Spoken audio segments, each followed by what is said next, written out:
Next on Current News, team coverage of the March for Life in Washington, D.C. Hundreds of thousands of people from across the country coming together today in Washington, D.C. with one goal in mind: to end abortion. I'm Emily Drewby, and coming up, we have an inside look at March for Life. A New Jersey priest under arrest, charged with multiple counts of sexual abuse that date back to the early 90s. Nasty winter weather moving across the country. That translates to snow and bone-chilling temperatures in the Northeast, plus storms in the South. And an Airbnb renter making a disturbing discovery.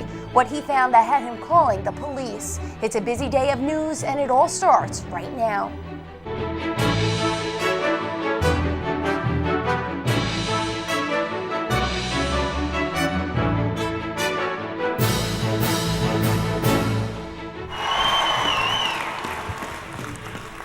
Calling attention to the evils of abortion, young people from across the country making their voices heard in our nation's capital. Good evening, I'm Michelle Powers. Liz Faublas is off. The March for Life attracts hundreds of thousands of people for one cause: protecting the lives of the unborn. Today they prayed, marched, and received a special message from the President and Vice President. Current News' Emily Drewby and national correspondent for the Tablet and Crux, Christopher White, are in Washington. We begin our team coverage with Emily Drewby. Michelle, pro-lifers from across the country gathering here in Washington, D.C. for that march. Now, last night they had an opportunity to pray for the end of abortion at the National Prayer Vigil for Life.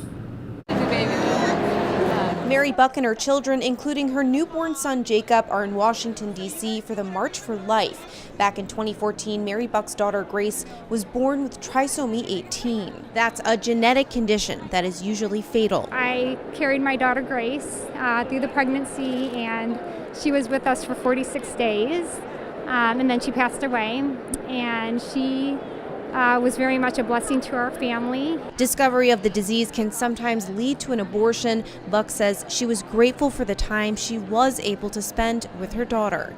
You know, we really just let God and our daughter Grace lead the way. Buck and her children are some of the 10,000 people, 500 seminarians, 50 deacons, 250 priests, and 39 bishops who attended the opening mass for the National Prayer Vigil for Life at the Basilica of the National Shrine of the Immaculate Conception. It's like heaven on earth.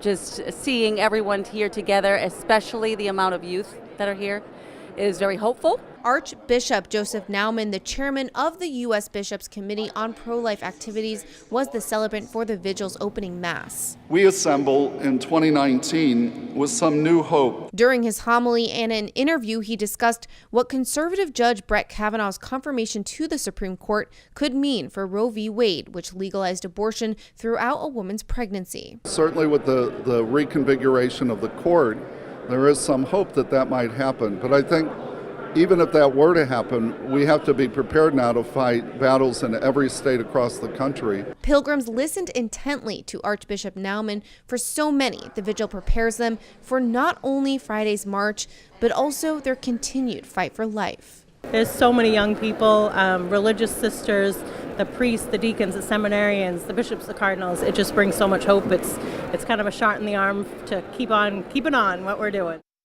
The vigil continued into the night, ending with a closing mass at 7:30 a.m. Now, lots of inspirational stories like Mary Buck's at the vigil, but also at today's march.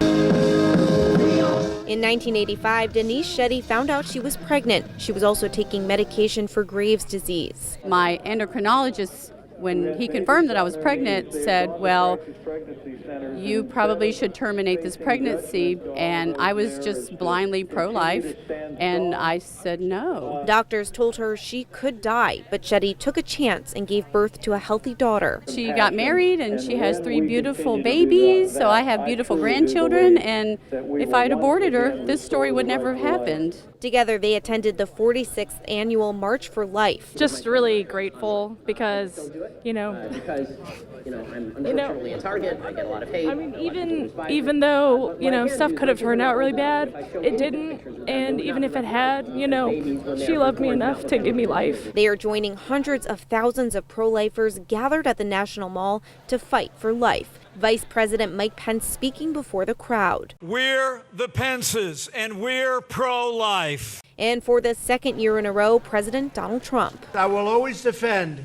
the first right in our Declaration of Independence, the right to life. Today I have signed a letter to Congress to make clear that if they send any legislation to my desk that weakens the protection of human life, I will issue a veto. The United States Conference of Catholic Bishops issuing a statement following the president's comments, writing, "We are deeply grateful for the president's pro-life commitment and for all the actions this administration has taken to protect unborn children and their mothers from the violence of abortion. We look forward to working with Congress and the administration to advance policies that value human life and dignity from conception to natural death."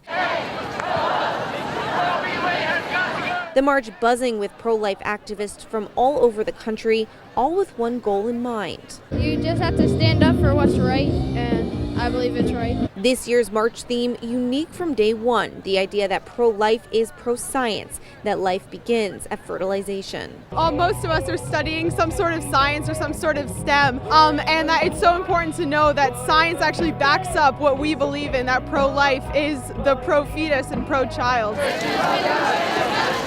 The march marks the anniversary of Supreme Court's decisions in both Roe v. Wade and Doe v. Bolton. Both legalized abortion throughout a woman's pregnancy. Abortion is just such a horrible, horrible thing. Women deserve so much better. Children deserve better.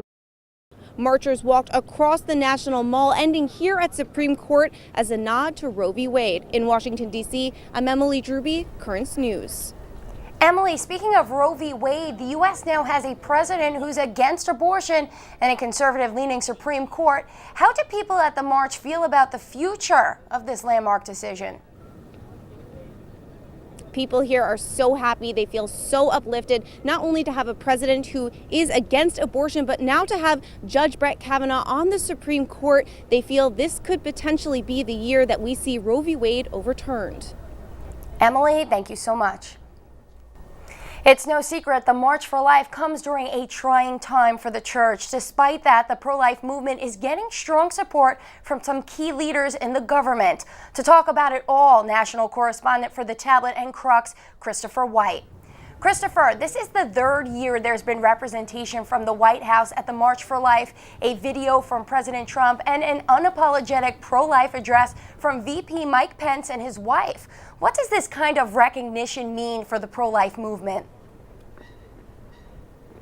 Well, for the pro-life movement, Michelle, this is certainly the recognition at the highest levels of government. For 46 years, they have been appealing to make their case known, and to have this sort of response from the White House, I think for many is a validation of their cause. And what's the tone during this year's march down there? Has the Catholic Church's sex abuse crisis affected the march at all? Well, last night was the Vigil Mass, where 10,000 Catholics sort of gathered ahead of the March for Life. And Archbishop Naumann, recognized the grave impact that the sex abuse crisis has on the pro-life witness. There were people here from Pennsylvania today who I spoke with who, they expressed great sadness of what they've been through following the release of the Pennsylvania grand jury report. However, the joy and enthusiasm that has come to define the March for Life still sort of came through with a lot of clarity still. Now, a part of the crisis that definitely affected the march is the absence of Cardinal Donald Wuerl, a longtime participant as a leader of the Archdiocese of Washington. What's the latest on Cardinal Wuerl? Well, Michelle, Cardinal Wuerl was absent both today at the Mass for the Archdiocese of Washington and at last night's vigil. There had been petitions sort of protesting the possibility of his presence, and so I think he felt it best to stay away, not to distract from it. Now, folks here in Washington tell me that his successor could be named any time within the next few weeks, so all eyes are on Rome awaiting a word for that. Christopher, tell me what angles you're writing up right now. What can we expect to read from you? Well, Michelle, what I'm looking at is the way in which the pro-life movement is still trying to sort of embrace a big tent philosophy. This morning in the Washington Post, Jeannie Mancini, the head of the March for Life, wrote an op-ed saying, we get a lot of criticism that we're strictly a conservative and a Republican movement, but we want Democrats to join us. And so I spoke to folks here in Washington to sort of get their reactions to that, to sort of see, is it possible that the pro-life movement may become a big tent movement once again? Chris, thank you so much. If you would like to make your voice heard, go to New York State Catholic Conference's website, nyscatholic.org, and click on Stop Abortion Expansion. The website will allow you to send a message to your local politician urging them to oppose the bill. Stay tuned. Still to come in this newscast, I talked to the co-host of America Media's podcast Inside the Vatican and ask her about media bias when it comes to covering the march and the pro-life movement. Also in the news, the new Clergy Abuse Task Force in New Jersey has made its first arrest. Father Thomas Ganley was taken into custody this week and faces numerous charges, including aggravated sexual assault against a Woodbridge teenager from 1990 to 1994. The Diocese of Metuchen released a statement saying, quote, "The sexual abuse of a minor is among the most terrible of crimes because it is committed against society's most innocent and vulnerable. Please keep all those affected by the clergy's sexual abuse in your prayers." We'll continue to follow any developments on this story and update you with information as soon as we get it. A series of storms are moving across the country this weekend. In the forecast for the New York area, about an inch of snow will fall on Saturday night. Rain is expected Sunday evening, and then the temperatures will drop overnight into the single digits, causing the slush to freeze by Monday morning. Southern states are also in the path of danger with storms in the forecast there. Camilla Burnell has the latest.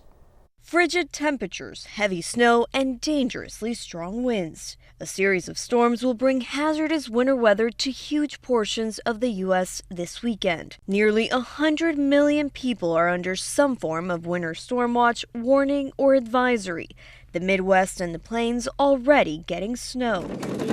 Residents who spent the week digging out after last week's snowstorm are preparing for more. I know it'll feel a lot easier to push it with the snowblower than with a shovel. It was pretty tiring last weekend. The storm is expected to blast quickly through the Northeast over the weekend, bringing a wintry mix of snow and freezing rain. Icing, that's going to be a concern from northern New Jersey through Pennsylvania, right through Hartford. The timing is still uncertain, but forecasters believe it will move into New York and Boston Saturday night into Sunday. Hundreds of flights are already canceled, and many airlines already issuing waivers for travelers in the Midwest and North.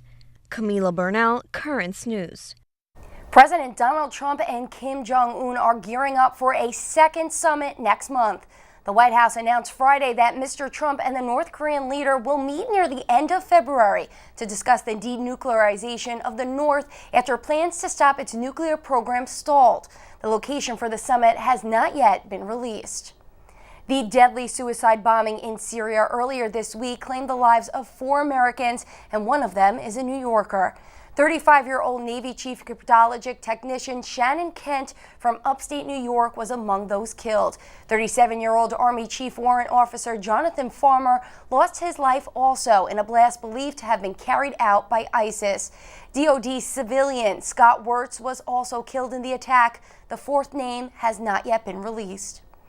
Bomb experts are continuing to search for explosive left over from the deadly extremist attack in Kenya last Tuesday. 21 people lost their lives during al-Shabaab's siege on Nairobi's Dusit Hotel complex. 5 suspects appeared in court today in connection with the ambush. In a telegram, Pope Francis said he is, quote, deeply saddened to learn of the loss of life and injury following the attack. There's a lot more news headed your way. Is there media bias when it comes to reporting on the March for Life? Co-host of America Media's Inside the Vatican podcast, Colleen Dooley, joins me to talk about it. The Vatican making strides against human trafficking, what it's doing to combat prostitution and forced labor, and the disturbing discovery made by a tourist who rented an Airbnb in Miami. The police are now involved.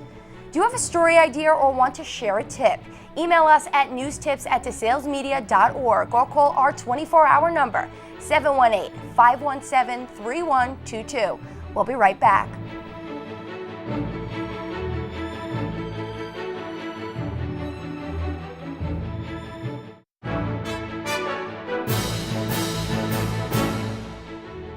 We return now to our top story, the annual March for Life.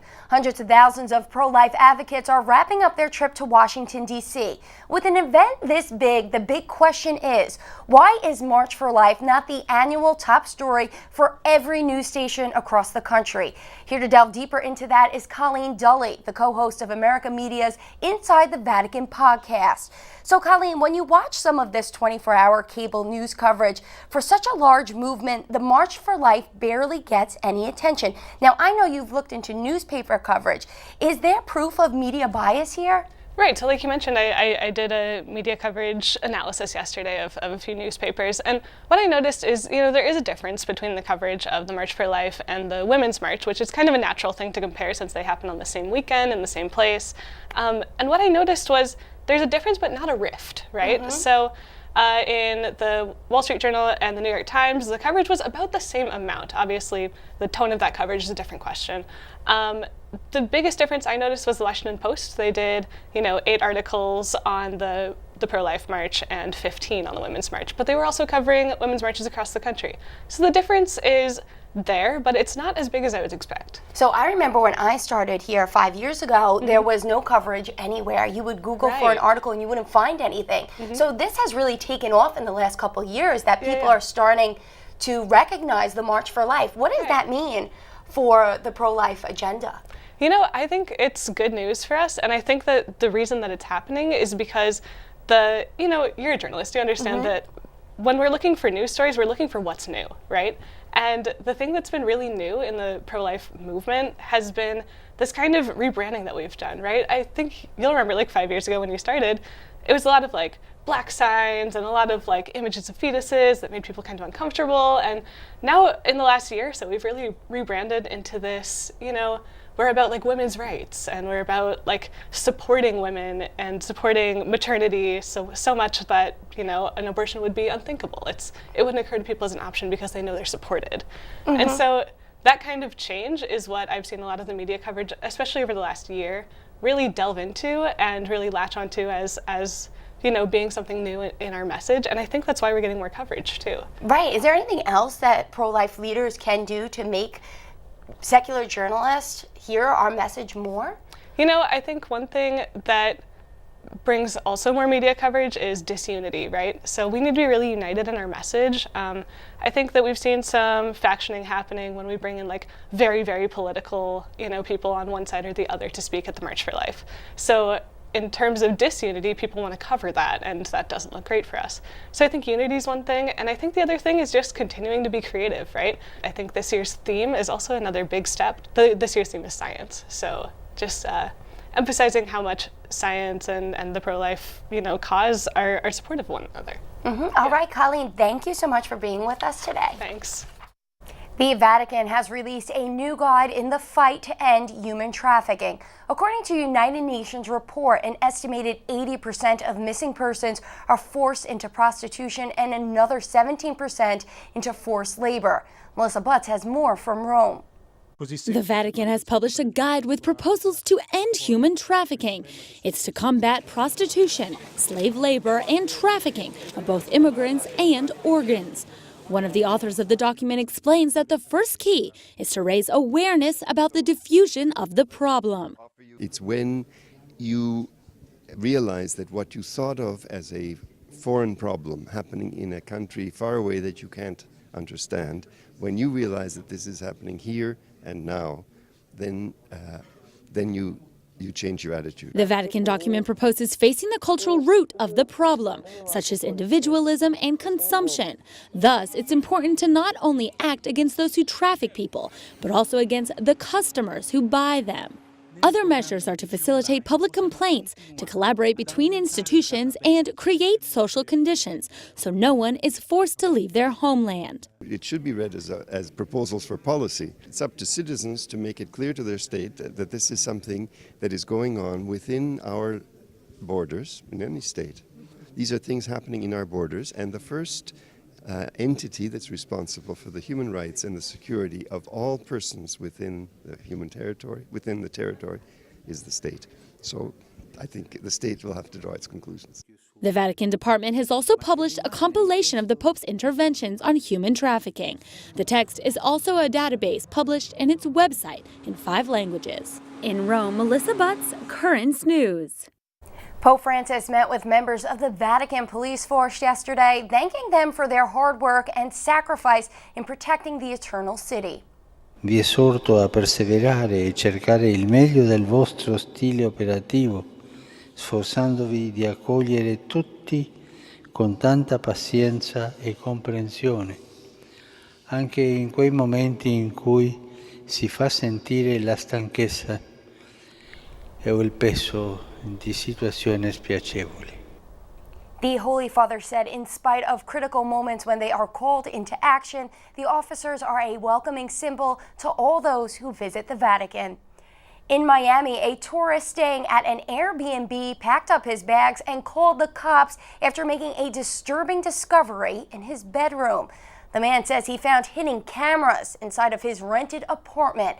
The cameras were disguised as small black boxes plugged into power outlets. After making the discovery, he took out the storage cards and reported the incident to police. The cameras were facing the bed, so I'm sure he was just seeing any footage of anybody changing clothes when they came out of the shower or sleeping or anything else you would do in a bed.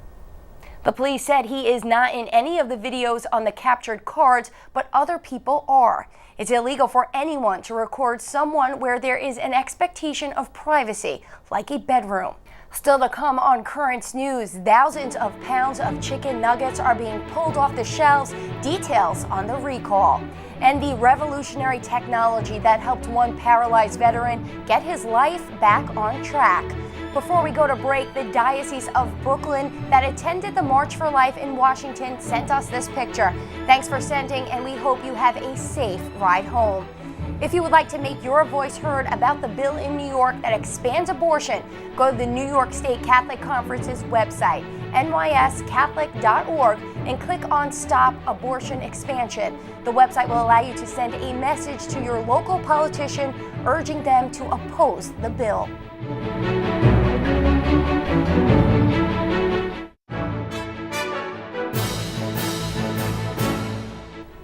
If you have frozen chicken nuggets in your freezer, this story is for you. Purdue Farms has recalled over 68,000 pounds of chicken nuggets over concerns that the food may be contaminated with wood pieces. The recalled nuggets, which are gluten-free, have an October 25th, 2019 expiration date. A paralyzed veteran from Wisconsin was able to take an important step forward in his life this week. After being paralyzed for nearly 30 years, Dean Wuntenen is walking now with the help of a robotic exoskeleton. Dean is the first veteran from the Milwaukee VA to take this technology home. One of the physical therapists told me, you got to think of it like dancing. I'm like, oh, I'm in trouble. I never could dance. She said, well, how about cross-country skiing? I said, yeah, that I can do. So I started kind of transferring the weight, and it worked out real good. As he works on relearning a sense of balance, Dean says his inner drive is what keeps him going one step at a time. That is Currents News. I'm Michelle Powers. Thank you for joining us because we are putting your faith in the news. Hope to see you again next time.